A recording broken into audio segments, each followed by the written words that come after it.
And then she's dealing with misogyny and patriarchy.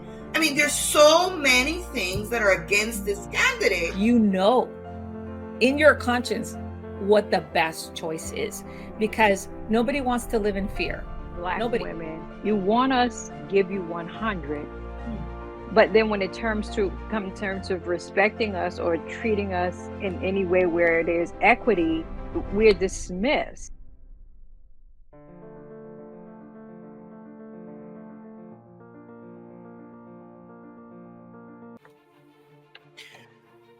Good morning, everyone. This is Pink Room XP, and this is a special edition because you asked for it. I've been getting text, emails from people. When are you guys going to talk about the election in the United States? The most watched, the most talked about, the most debated election I have ever seen, at least in my lifetime here in the United States. And Shonda and Teresa are joining me. Shonda from California, Shonda from Brooklyn, Teresa from California, and we're so excited to be able to discuss this. The real question we're asking here is 2024, are we still not ready for a woman to lead America? So we want to play a little clip for you to start out our discussion, and many of you might have seen this clip if you watch CNN or you're on YouTube. We want to play a clip here of one of the commentators here or pundits on CNN, Van Jones. He had something very interesting to say about what we consider to be a double standard when it comes to these two candidates. Kamala Harris and Donald Trump are not taking the same exam. Yeah. And I think it bothers people. They're not taking the same exam. He gets to be lawless. She has to be flawless. That's what's unfair. That's what's unfair. That's what's unfair tonight. That's what's unfair tonight. They're not taking the same exam. Look, she has policies. She may not articulate them perfectly every time. She may not put the stories in the right places, but she's fighting for actual ideas that will help real people. And he's talking about people's penises. And so they are not taking the same exam, and that's pissing people off. It's pissing me off. All right. A lot of language there. But let me hear your thoughts, ladies. Do you feel, as a woman, do you feel that this is what's going on? Are you feeling that these two candidates in this very talked about, and this election really doesn't only impact the United States, even though we're talking about the context of the United States, it impacts us globally, right? Absolutely. Are we feeling that there's a double standard here? Oh, without question. Without question. Talk about white privilege. This is it. You know, that's the epitome of white privilege, where you can have all the evidence against you, why you are not fit to be the leader. Because this is what we're talking about, right? Because as a human being, you know, a lot of people might say, well, I shouldn't be judging. Okay, you know, I'll give you that. However, we're talking about the leader of the country, the free world, and of the free world that sets the bar, right? This is the country where everybody wants to come to, no matter how bad, you know, things might be bad here, right? As a lot of people want to say, but this is a country everybody wants to come to. Why? Because there are things about this country that, you know, the ideal of the United States, the philosophy of the United States. This is a country where people want to come and live freely, be able to find their way, be able to get into your car as a woman and be able to drive to work, because there's countries where you can't do that. That's right. And this is the country of ideals. And if you don't have somebody who is in representing that, then who are we? Right.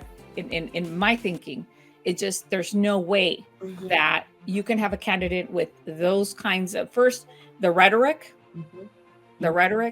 like that you see this country as the worst possible thing, right? Because, you know, there's so much negativity about this country. But let me tell you something. This is still the country that people want to come to. Yeah, but then my interesting thing is, why would you want to put a leader who feels that the country is a trash can? Exactly. If you believe the country is a trash can, then you should not be leading this country. But anyway, Shonda. There you go. And if you're anti-government, why do you want to be government? Right. Thank you. Why do you want to be government if you're anti-government? Anti-government, right? Logic. But it's to show that I want to be in there so I can make it not anti-government but dictatorship. My thoughts. But back to Van Jones' point, I think that he's absolutely right. He can be lawless, a typical. It's historical, our historical, that for whatever reasons this ideology has been placed here on Earth, because it's not just America, but that women's, particularly women of color, particularly Black women, you want us to show up and be our best, give you 100.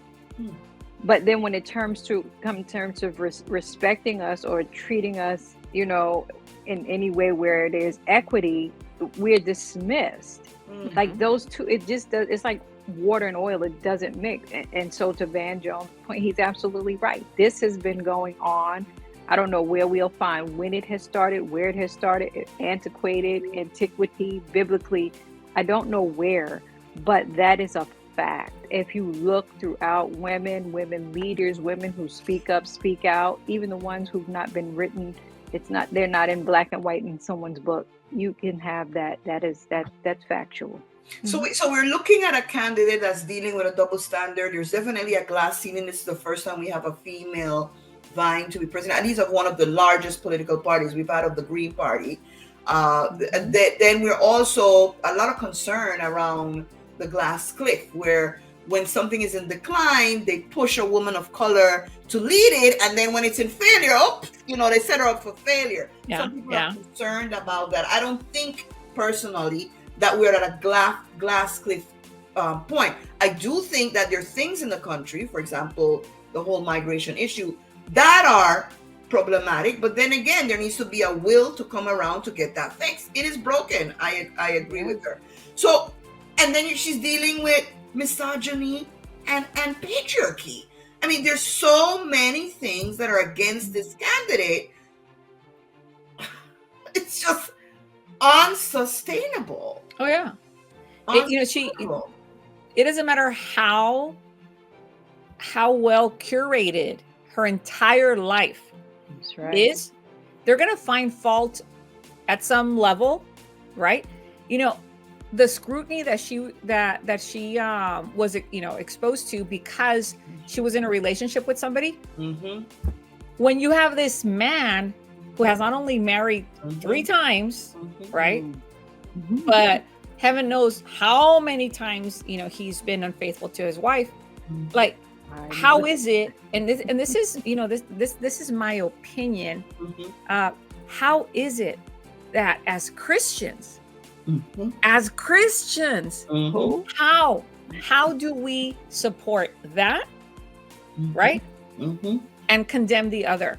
And this is like straight out of like biblical, like and like, oh my goodness, like I asked this question. I mean, are these evangelical Christians that are supporting this candidate, are they reading their Bible? That's my I mean, really, that whole thing about my mom called me and she was saying to me, they showed it on national TV in my home country of Panama, my native country of Panama, that she had an affair and this man, and I'm like, what does apples have to do with oranges? How many people have romantic affairs? That's not new. You have this candidate, as Teresa pointed out, that had multiple affairs, was cheating on a wife while he was married to the other one, has been accused of raping a woman. I mean, I went to trial about it. Like, why isn't this coming up? And then we're making a big thing and making suppositions about her being able to climb the ladder because of whatever relationship she had with this person, which this person has no bearing on high office as to where she is. But this constant scrutiny and this constant trying to prove she really didn't get there by her own merit. She got there because sexual favors. Exactly. That's it. Yeah, exactly. But Theresa's point, let's spend a little bit on your point here, Teresa. How can people who purport themselves or call themselves Christians and beat themselves with the Bible on their chest, support this level of vitriol, this level of indecency, incivility. I mean, this level of put down. As a male Christian, especially male Christian leaders, pastors, someone talking about a woman the way this gentleman has been speaking, this person has been speaking about this woman, it must give you some kind of feelings. What does this person think about women in general and about your mother, your sister, your wife, your daughter? It's related, people. It's all very much related.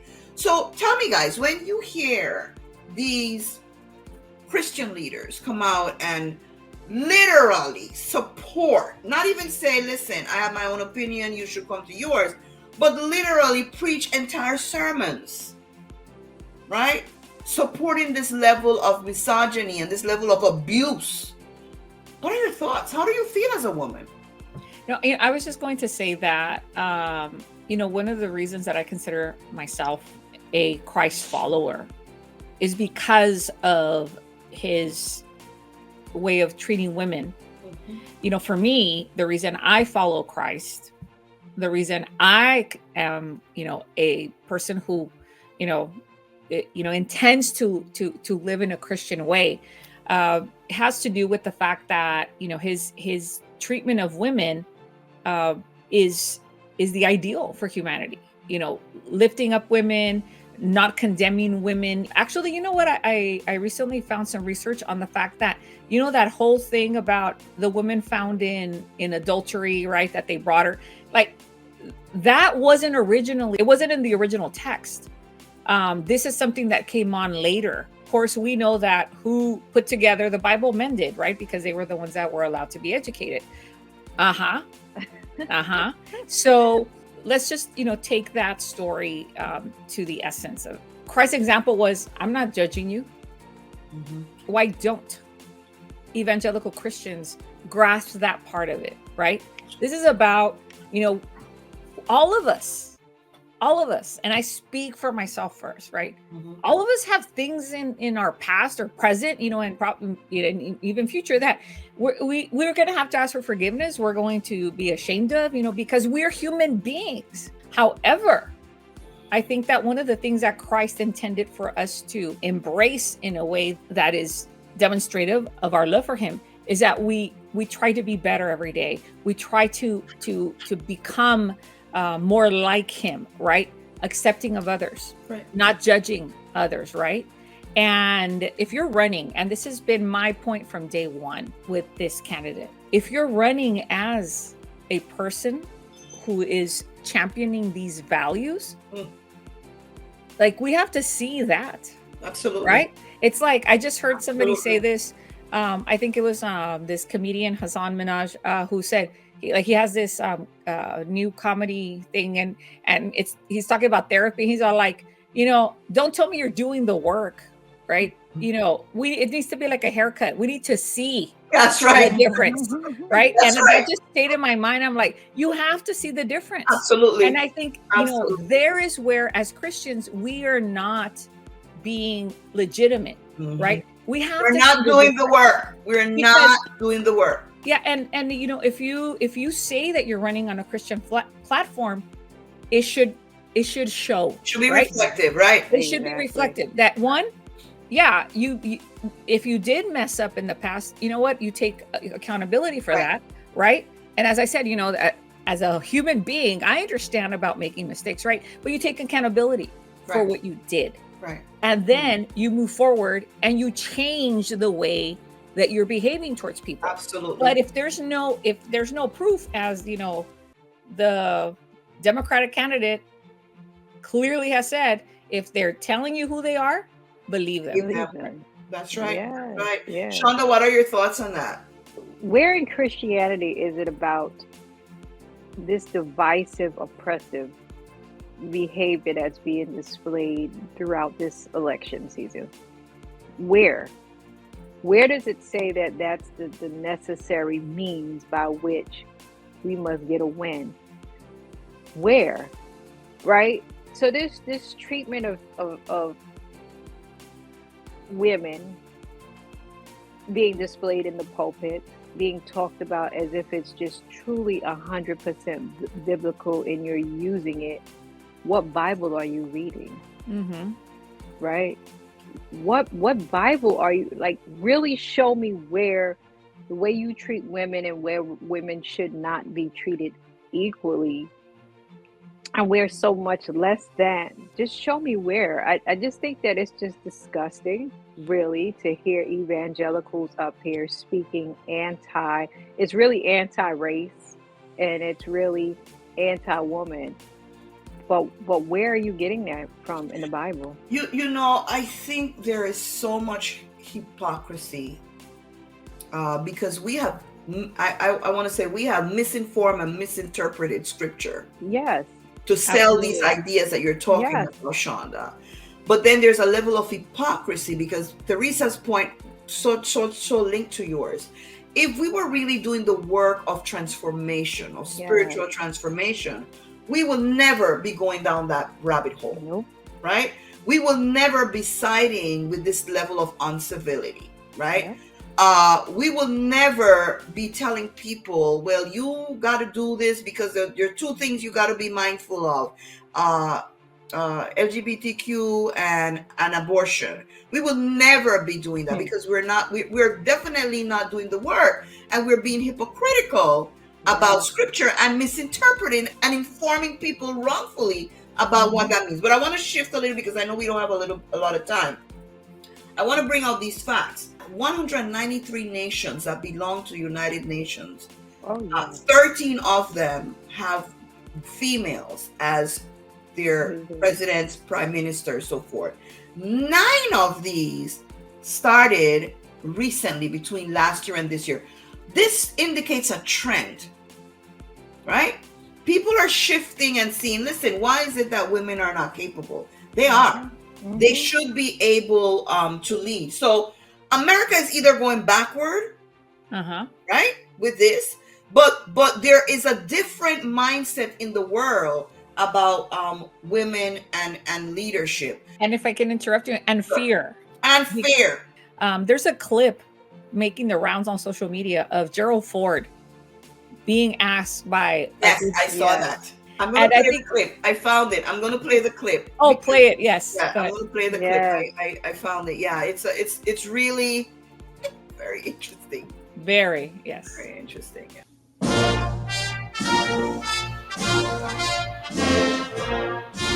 On October 18th, 1989, in West Branch, Iowa, Gerald Ford, the 38th President of the United States, shared history with students from across Iowa. The visit was part of a conference on the role of former presidents in American society, sponsored by the Herbert Hoover Library and Museum and the Gerald Ford Library and Museum. Here's how these students took advantage of a rare learning opportunity.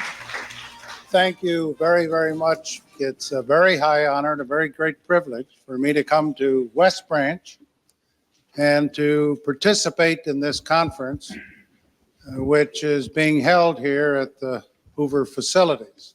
Mr. Ford, what advice would you give a young lady wanting to become President of the United States?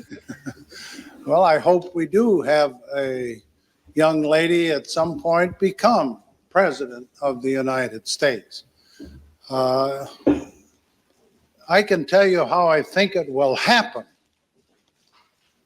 because it won't happen in the normal course of events. Wow. Either the Republican or Democrat political party will nominate a man for president and a woman for vice president.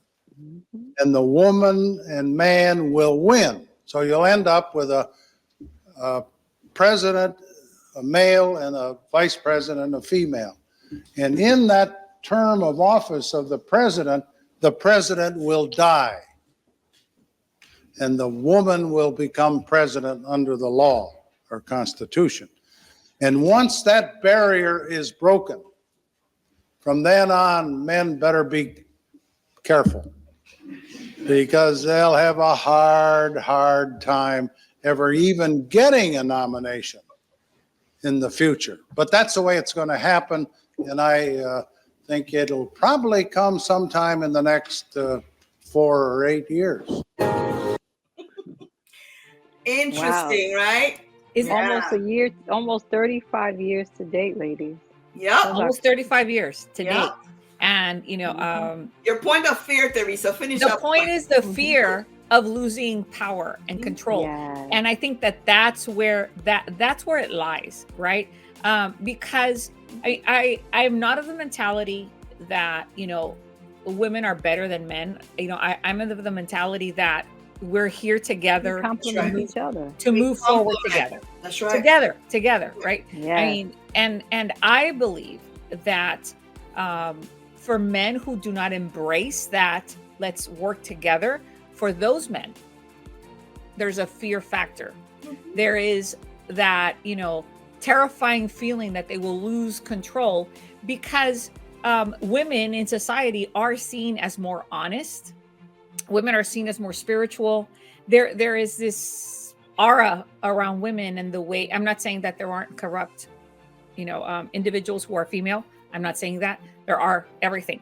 It's just the fact that, because we are nurturers, we are the ones responsible for, in the vast majority, I'm not saying men don't take part, just want to clarify that, but that women are seen as those raising, society. Correct. So with that vision of women, women tend to be looked upon as, more trustworthy. And I think that one of the things, that in politics we need more than anything is trust, of our politicians, because we know that that is one of the lacking areas with society, with the citizens that are being served, and the politicians that are supposed to be serving. That's right. Right. So and I think that that's where the fear is coming from, right? Mm-hmm. Women are they're going to get more done. They're going to talk to each other. Mm-hmm. Oh my goodness. You have a Republican already, being assured a place in a Democratic, administration. Unheard of, unseen. Unheard of. So what are we talking? See, we're talking about a coming together that men usually don't advocate for. Right? Exactly. Mm-hmm. So this is the fear. Mm-hmm. I agree, Sean. That I see you jumping. I think I was looking at something too. And Pew did this research about the amount of women who are leaders throughout the world. And I think I was reading somewhere along the lines that this patriarchy, misogyny, and this fear, that same point to research, this is a universal phenomenon. Right. I think it was the National Institute of Health who was talking about this is a universal phenomenon, this fear, and that there's this belief that women, we're not supposed to have access to these sacred or these spiritual realms in order to be leaders. Like, we're only supposed to be shunned. So when you think about why certain countries have done it, is it because they're basing it off of some misinterpreted or misunderstood biblical or Quranic or that which is used that they're reading, that they're misinterpreting? Because it's National Institute of Health said it's a universal phenomenon. So somewhere this fear factor is coming in, and we see it as to why certain women are not even included in decision making, part of religious leadership. And here we are looking at politics, and it's the same difference. Yeah. If we have to go back, and I'm really not going to take the time to go back, but if we look at foundational society structure, we think about colonialism, imperialism, it's always been anti-female, right? It's always been anti anything that has color, anything that's different from whatever. So we all our countries are sitting on these foundations. So that's right. That is why it is universal. But slowly people are realizing this does not serve us well. It's not right. This is not right. It has not served us well. It is unfair. It is not equitable, and we need to move forward. But there's a question here that I'm itching to ask you guys. This is what we're hearing here in the media. And another thing, I believe the media here largely double standard, right? There's been a large, where are her policies when this other candidate doesn't say one policy except those tips, right? No policies whatsoever. You hear about people eating cats. You hear about people, no policies, but yet still the demand is, where are her policies? I don't know how many more policies this woman has to talk about. And I would say this, she has been listening.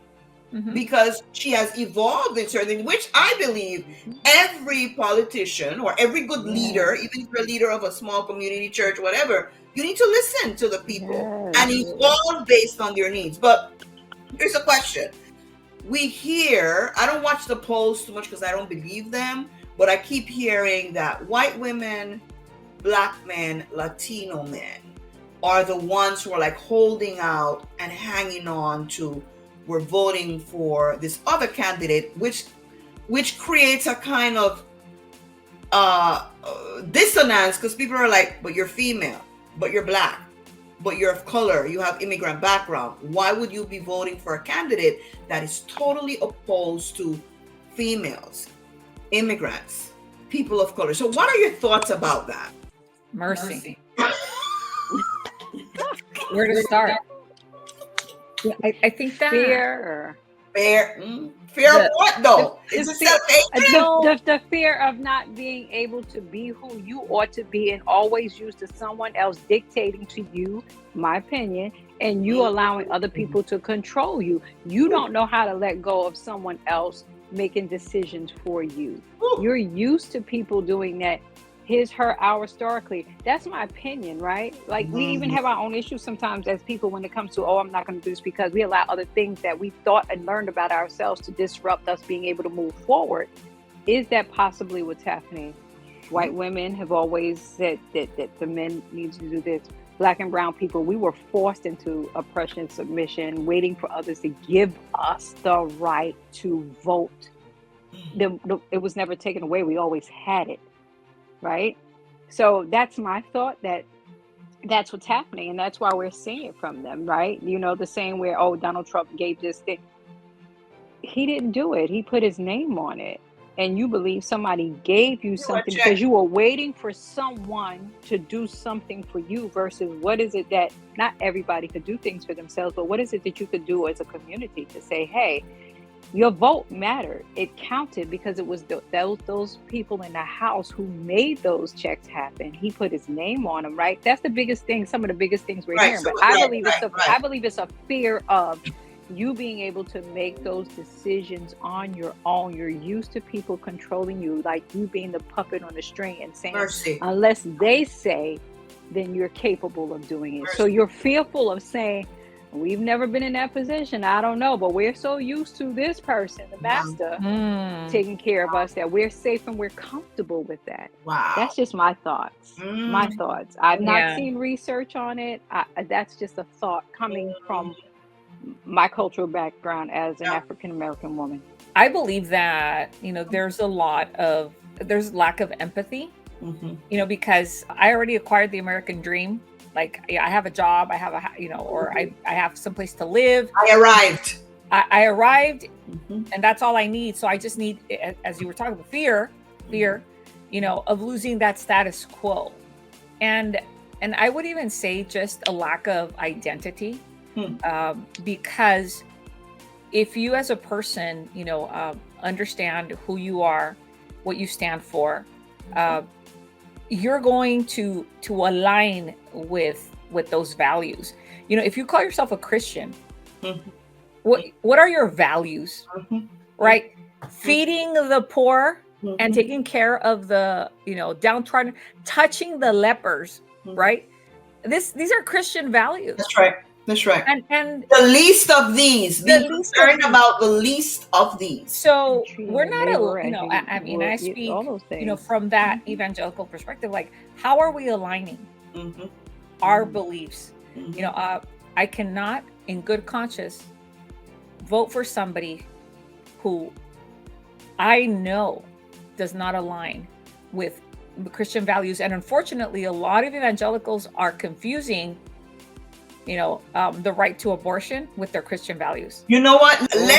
Let's sit there for a minute, because I was going to add something else about that previous question, but I want us to sit there for a minute, because we have preachers literally saying to people, and I heard a preacher the other day, I thought it was so disgusting, lecture in the Black church about, you all don't need, why are you voting for someone who's, I'm like, first of all, dude, You have no right to lecture these people. There is a Exactly. black person precisely because of racism.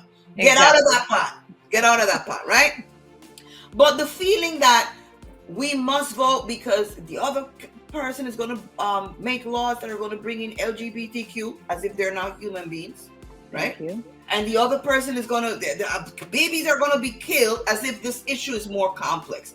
What bothers me about it is that we have made Christianity into a spectacle, and we have made it, we're so basic thinking people, so basal, that we cannot see beyond, right, your personal belief and how it should not be impinging about other people's choices, right? The issue here is that the government should not be telling people, as God doesn't do. Exactly. Free will. Yeah. Yeah. God does not tell people, you do this, you do that. He has values that are outlined in his word, but you have a choice. Yeah. The government should not be telling people what to do. And you know, and here we go with the misogyny that's just like exuding through all of this, because men impregnate women. Wait, what? Let me repeat that. Men impregnate women.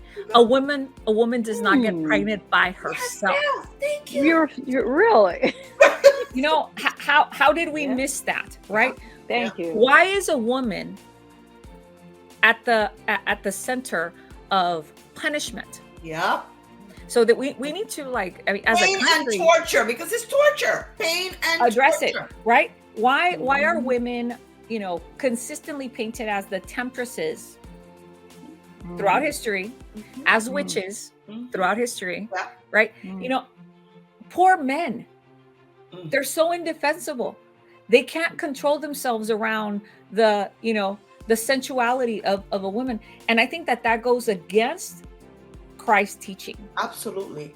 Men are rational and emotional beings who can make decisions for themselves. Absolutely. Who have the power in them to be a blessing to the community that they stand in, wherever they are. They have that ability, right? And we are diminishing a men's value. That's right. By thinking that, oh, you know, poor guy is because you know she tempted him. What I mean, no. And I think that's well, he has no common sense, no self-control. Oh, yeah, you're diminishing value. You're right. So, you know, but he has free will. Huh? But he has. But God gave him free will. God gave him free will. He can choose. Right. But you know, a woman does not get pregnant unless a man is involved, period. Thank you. That's the point. Right? Even if it's artificial insemination, even if it's artificial insemination, there has to be a man involved. There had to be a man involved. There has to be a man involved, right? And so why is it that we are not only trying to incriminate women and their doctors, right? Because now you have a bunch of doctors leaving communities because, you know, they can't even offer, you know, a woman contraceptives because they'll get in trouble. That's where we're heading. That's right. You know, and it's shameful. It is shameful. It is shameful because of the time we're living in. It's 2024. There's way more enlightenment than when we had 30, 40 years ago. And it is also shameful because of who we say that we are. Exactly. Right? There you go. If we say that we're a country of freedom, that because of who we say that we are, it is also shameful that we would choose to stand under the bandwagon of something that is repressive, that is oppressive, that takes away people's freedoms. And my thing is, you take away these people's freedom, tomorrow you're coming for my freedom. I want to worship on what day, and you're going to be telling me no, because I sided with you the first time around about taking away somebody else's freedom. Exactly. And we need to understand that clearly. But I know time is shifting, and I know we got to go. Let me ask just the final thing. Damage control. What do we do? Well, first of all, vote, right? And understand that if you are voting as a Christian, that you will know your values, right? And that you know exactly what Christian values are, and that you align those values with your conscience, because ultimately that's what we're doing. We are having to be okay with knowing that we are making the best choice, right? that the individual who we're voting for, and in this case, let's say, if you decide to vote for somebody who's comparatively a decent human being, right, compared to what we have right on the other side, you're going to leave this world a better place. Not perfect, because I'm sure that the politics, the reality of politics is that there's always going to be room for mistakes and errors and everything. I am not here championing like somebody who is flawless. Listen, Jesus Christ, there's no Jesus Christ running for office. Exactly. Jesus isn't running for office. However, I think that what we can do as individuals is definitely, make sure that we are aligning to our beliefs, right? I think really taking the time to listen to other people, because, I think that one of the biggest issues that we're running into is just this division, right? That as a society, we're struggling. So, I mean, we all want to be listened to, right? We want to be listened to. The other side wants to be listened to. And hopefully within, the next term or two, we're able to come to a consensus that we all want the best for this country. And if you have the right set of glasses on, if you have 20/20 vision, in your conscience what the best choice is, because nobody wants to live in fear. Nobody. All of us, want to live in a place of peace with some level of prosperity, right? And if that's what you're looking for as a person, I think that the choice for you is evident, because the rhetoric on one side is evil, a horrific scenario, which I don't want to live in that. I mean, that's not what I want for myself or for my family. Right. So I think really aligning your values with your conscience is going to be the biggest, blessing. And, I know that ultimately the day that you go into that booth by yourself, I pray that your conscience will say, I want something better. Yeah. Thank you for that. That's awesome, Teresa. Thank you for that. Oh, yeah. Shonda. I just look at damage control with 4 words. What's fair? What is true? What is just? And what is right? And that's what I say. And if you have a conscience, you know the answer to all 4 of those words.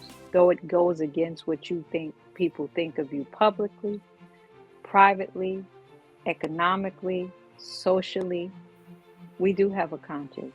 Even those who are going against the grain know that they're going against the grain, right? So we know damage control is what's fair, what's true, what's just, and what's right.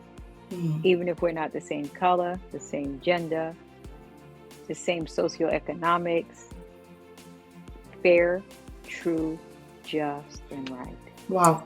Oh, that's awesome. As a matter of principle, for my damage control, first of all, we must vote. Oh, yeah. As a matter of principle. People died, people gave their lives, people were harassed. So I need to stand in that booth carrying all those people on my shoulder and remembering that because of their sacrifice, I am where I am, right? So we must vote. For those of my friends, families, co-workers, whoever, who may be of the Christian persuasion, and I would like to appeal to you to say that stop putting the clock on Jesus coming. I've heard a lot of that conversation.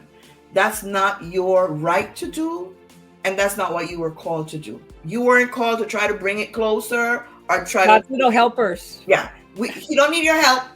He will come when he will come. Yes. What he needs you right now to do is to do justice, walk humbly, love mercy, and love mercy. That's what he needs you to do. Do justice, walk humbly in this world, and love mercy. And those things need to align with exactly what Teresa and Shonda shared here, right? That's what you need to do. So this thing about you're on the fence, you're really not on the fence. If you have values and you're clear about your values, you cannot be on the fence. You know exactly what is expected of you. So we thank you for joining us. Sorry that we have been away, but there's just a lot going on in our lives. But thanks to those who prodded us about, we need to hear from you. Yes. So we hope that this opens up conversations. We want you to Share it. Have the conversations in your home, your classrooms, wherever, and talk about it. And hopefully we're able to spread some wisdom and some peace and some mercy around this world. Thank you, Shauna. Thank you, Teresa. Always good to Norca.